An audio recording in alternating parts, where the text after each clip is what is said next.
Hi guys! So for today's video, I'm going to be showing you how to make your very own double-sided personalised place settings. So for today's project, I'm going to be using the Paper Cutz 160 GSM double-sided gloss photo paper in A3. Now, if you want to make a double-sided design, it is really important that you use the specialist double-sided photo paper that Paper Cutz has. If you don't mind as to whether or not it's double-sided, Paper Cutz has got plenty of other A3 photo paper available. You're also going to need some A3 laminating pouches. I have got these from Amazon. I'll drop the link in the description box down below. Either an A3 laminating machine, or I'm going to be using my foilet machine, as it can also be used as a laminator and fits up to A3. For printers, ideally you need a borderless printer. However, you can always just trim your design down. I'm going to be using my Canon IP8750, and for my own ones that I would sell, I would definitely be using my own designs that I have sketched in Procreate, but today I'm going to show you how to make yours over in Canva. Now, this little tool is completely optional and it is just a corner rounder, but in my opinion, it gives the most professional finish. Again, you can find this in my Amazon storefront. So let's head over to Canva so I can show you exactly how to design those placemats. We're going to head over to Canva and we're going to hit the templates section. In the search bar, we're going to have a look for the style or the theme that we would like, and then we're going to tack the word poster on the end of it. And as you can see, Canva has got so many different designs on here that you could use. Once you found one you like the look of, click on it and go to customize this template. We're going to go back to the Canva main page and we're going to create a document that is A3. So if you go to custom size, you may also be able to search for this. Go to centimeters and the width for that is going to be 42 centimeters and the height will be 29.7. So we're then going to create that design. If we head over to the page that we selected for our themed poster, you can see here we've got a lot that we don't actually need. So we're going to remove it. We're then going to highlight everything else, Control and A, Control and C to copy onto a PC and head back over to the A3 document and paste in place. We're then going to use the corner arrows to just drag this out here, and we're going to change the background colour because I'm not overly keen on that one there, just a plain white. So let's have a look. So if you look here, you've got photo colours and it will give you different colours depending on what you have on your image. This can be really helpful for finding colours that go well. See, this purple here looks quite nice, as does this blue. So when we have sets like this, typically they are created by the same designer, and if you click on the three dots there and go to info,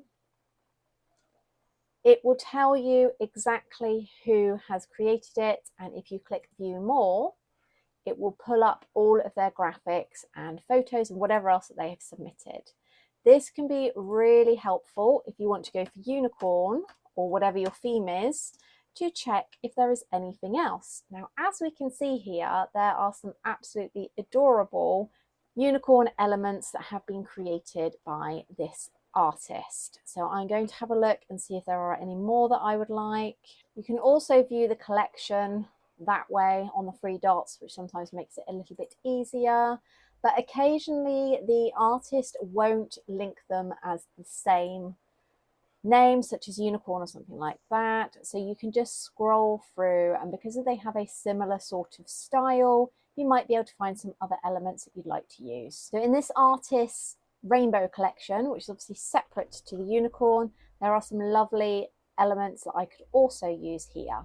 We're then going to start adding in and building it up until I've got a design I'm happy with. Now I'm happy with the actual image itself, it's time to add some text. So if you go over to the text element and then add a text box and add the name you would like, and we're going to have a play around with the font now. So something cute or sweet. We want something that is going to work well with the design. Now you can see hopefully here I've got a little banner just there, which goes quite nicely with the colour scheme here. I can change the colour by going to colours and then having a look if there's one that I would prefer. That pink one looks quite cute and it stands out a little bit more than the blue did. Okay, so for the text itself, I'm quite happy with this font, but I want it to curve ever so slightly. So if we go to effects and curve, now that's way too much, but we can just adjust it ever so slightly like so. It's a bit trickier on these fonts like this rather than a straight across font. Oh, that one's quite cute actually. So I'm going to make it a bit smaller so it fits in the banner, and I could either do it that way or let's have a look at making the banner a bit bigger instead. There we go. Although I'm not too happy with it hiding the castle, so we're going to go like so. Move this down ever so slightly. Now obviously black doesn't go, so we are going to have a look at a colour that we could choose, and again photo colours will give us all the different combinations that we could have. And you can also use the eyedropper if there is a particular colour that you want from your design that you can't find. So at the moment I like that colour, I think it goes quite well. However, if we want to make it pop a little bit more, we can head back over to effects and then we can go for glow and we can mess around with this and it will just give a little pop at the back there so that you can actually see it a bit better. I also quite like mimicking the unicorn horn colour. That's quite cute. So there we go. Once we're all happy with that, we are going to download, and I'm going to use Affinity Designer to show you the next stage. So once you've loaded up your graphic design software of choice, go to new document, and we are going to do exactly the same A3, but we're obviously going to make sure that it is landscape, 300 dpi, and Canva generally downloads in RGB. You can change it, but if you don't have Pro, keep this one on. So we're going to create, and we're going to drag in our created graphic. We're then going to resize it. Canva has a habit of not downloading true to size. So the width would be 420 millimeters, and we are then going to centrally align it.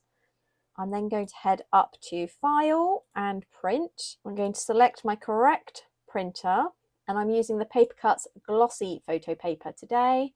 And A3, obviously, print quality is high and borderless is on.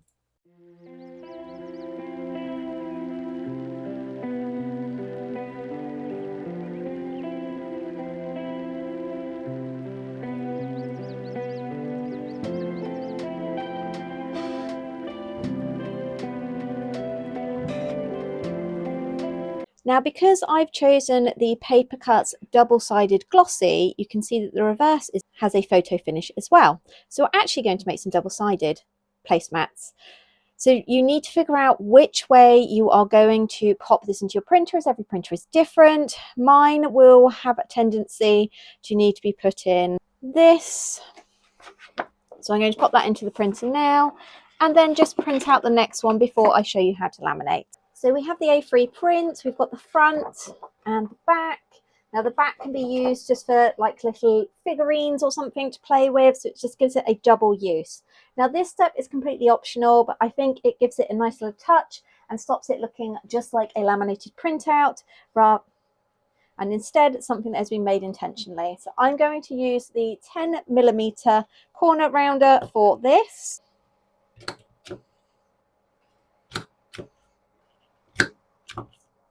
Now, when it comes to these placemats, the most important step now is actually making sure that your print and the inside of your laminating sheet is completely free from dust and debris. So I'm going to open that up. It all looks absolutely fine. I'm then going to carefully check. There's a bit there that I definitely don't want on. So it's important that you check both sides to make sure that everything is completely dust and debris free. And we are now going to feed this into the A3 laminating sheet and try and keep it in the middle, so that once it goes through the laminator or the foilet machine, it's got a closure on each side. That's what makes your laminator stick. So once I've popped that all in the middle, I'm going to very carefully pop this back over. Again, carefully double checking, because I can see now that I've closed it that there is actually a little bit of fluff in the middle. So I'm going to remove that.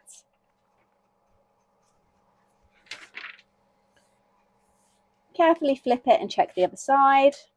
Now, obviously, if you have a laminator, you won't need to set the temperature, but because I use my foil machine for laminating, I've actually set it to 140.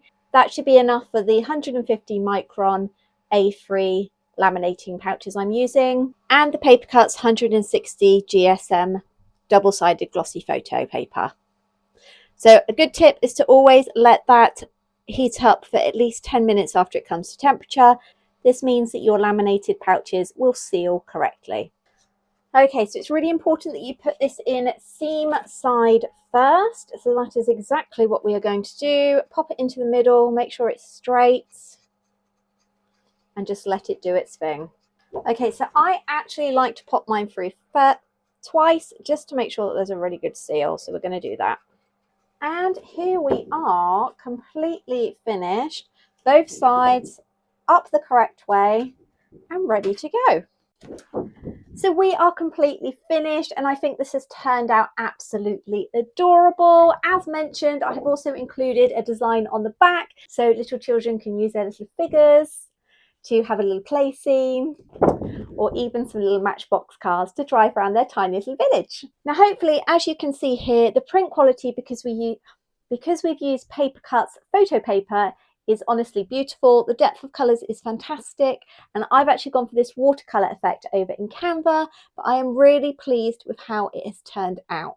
Now, obviously, the design possibilities are completely limitless. I am going to create a range for Flower Girls and Page Boys, which has obviously got a thank you on one side and then just a standard placemat on the other, so that it's dual purpose. It can be used on your wedding day to match the theme, but used long term for the Flower Girl or Page Boy. I really want to know, is this something that you're looking at creating yourself?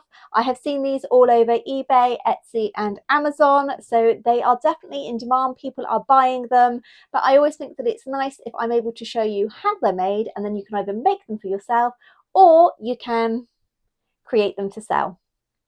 Now, I know that Chibi Jr. is definitely going to want one of these for herself, and I'm going to ask her which of Mummy's illustrations she would like so that I can create a whole scene around it.